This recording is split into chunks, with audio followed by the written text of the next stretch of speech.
30 seconds and counting.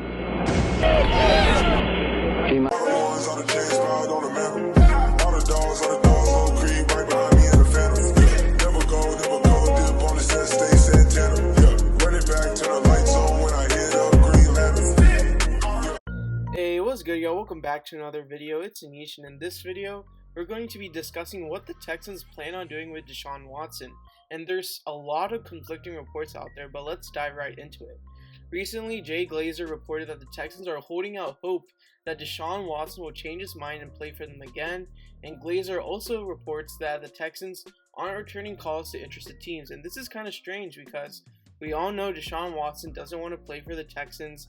He still hasn't withdrawn his trade request at all, and with how the Texans have treated him in training camp, it doesn't seem that they really want him to stay. And Ian Rappaport reported that league sentiment is that the Texans have moved on from Deshaun Watson. So I don't know, what is it? Do the Texans want him to stay, or do they want him to go? And you could see that the argument of wanting him to stay, one, teams could not be offering a good enough trade package for the Texans, and the Texans don't want to be lowballed. Of course, you're trading away a generational talent. Off-field stuff aside, you're still trading away a generational talent, arguably a top 5, top 3 quarterback in this league. And whoever gets him, you're getting top quarterback play for at least 5+ years, 5 to 10 years or so. So that's very, very valuable in this league. And the fact that you're trying to get him for like 2 firsts, 2 seconds, some role players or starter players or whatever, like that isn't really enough. And really, there isn't a good price for Deshaun Watson. There's never been something like this in NFL history. So there's no precedent to this. We don't know what Deshaun Watson's worth. I think in reality, or hypothetically, if you wanted to get like the exact value of Watson, it'd be like 6 drafts, or your tires next 6 drafts, or something crazy like that. Obviously, you can't get that, but it's that hard to find a franchise QB, and I think the Texans know that. They know how hard it is. The Texans have been on a quarterback carousel for the longest time, and now they land a franchise QB, and now he wants to go. So they're trying to hold out hope that he changes his mind, and I thought so too. I thought Watson could change his mind, seeing all the signings Casero made and how we do have a competent team. Like, our O-line got better, our weapons you can say arguably got better. The latest additions to Nico Collins, Brevin Jordan, a really good running back room, and then the defense is much better than last season. So you could argue that this team is one of the better teams Deshaun Watson has played with, and I was hoping that Deshaun could see that. But it seems like that isn't the case. He still wants out, and it's just all really confusing. So that's that. But then you have a report from this reporter named Chris Trapazzo, who's an NFL draft and NFL player analyst for CBS Sports, who reports that talks are heating up between the Eagles and the Texans on a Deshaun Watson trade. And he says there's still some hurdles to get over, obviously, but both sides are attempting to come to an agreement. And he was one of the only people to report this. And the day after, he doubles down on it and says he stands by his tweet. And because of his tweet, a lot of news people came out against him, like refuting him, saying that the Texans have made no movement towards a trade. They haven't picked up any calls. Like, you have people like Aaron Wilson, JP Football. You have Benjamin Albright saying that the Texans aren't looking to trade him right now.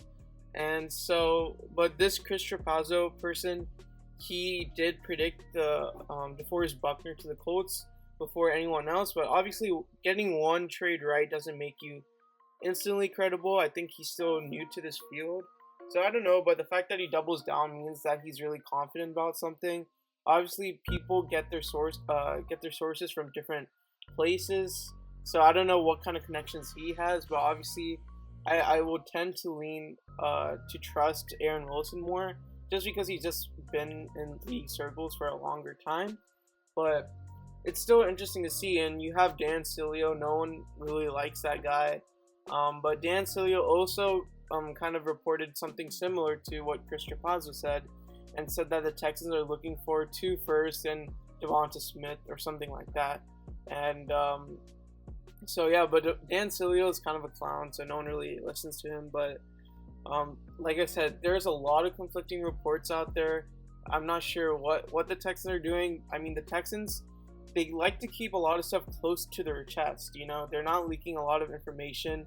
I think one of the reasons why they fired Amy Pouchich, the PR director, is because she was leaking information to someone that I'm not sure, but I think that's what it was reported earlier, that she was leaking information.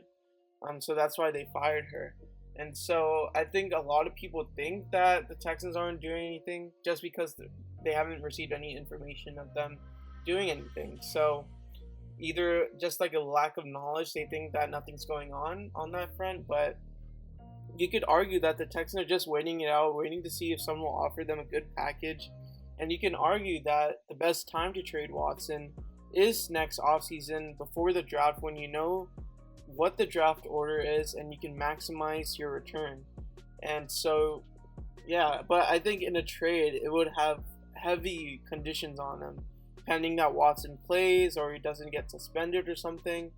So that's like obviously the biggest problem, is what this legal situation is going to turn out, because it looks like it was reported earlier that no settlement is approaching at all. So it seems like it's going to go the distance to the legal system. That might take until next year, until like February or March or something. So that's the whole season played, and based on the looks of it, the Texans don't plan on playing Watson too much. I think they might sit him for the whole season, because they don't want to injure Watson. That would be the worst case scenario.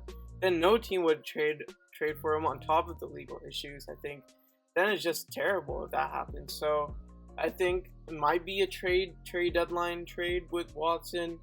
I mean, it seems like it was also reported that Watson isn't being like upset that he hasn't been traded yet, because he's still been cooperative with Tim Kelly and all the coaches. He's been talking to them.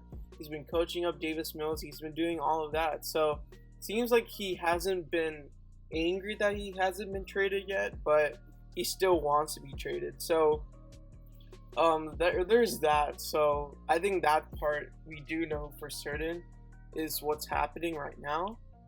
But it's still kind of confusing what the Texans are trying to do, because the Texans, you could argue that the Texans need to trade him before the season, before the legal issues set in, because say if he is guilty, then he gets suspended and the Texans don't really get anything for Watson. So if they wanted to avoid all that mess, they could trade him before the season and get like picks and players in return, but then that's just a mess for whoever trades for him, then the other team. And then another thing to note is that a crisis PR firm followed a lot of NFL and Houston media people, and his recent stuff is that he liked a lot of Houston news, a lot of Texans news. So either this could mean absolutely nothing, but it could also mean that something big is happening. And the crisis PR guy is David Oates. He's a crisis PR expert with 25 years in the field, and he deals with mass layoffs, large-scale accidents, product recall, inappropriate acts by executives, and more.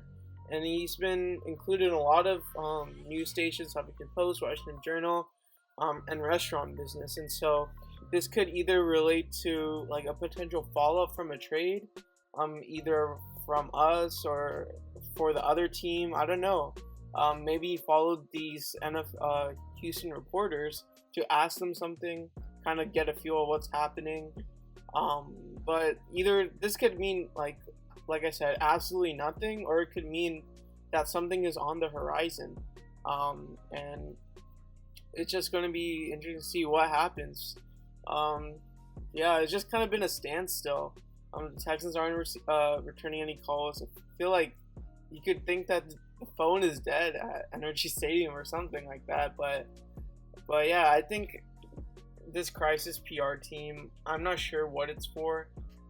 He's also like I said earlier, he's involved in restaurant businesses, so it could involve Deshaun's Lefties restaurant that he has in Houston. I don't think anyone goes there anymore, but yeah, it could be relating to that. Like I said, I don't really know. This could mean absolutely nothing, but it's just something I wanted to for y'all to know that that's happening.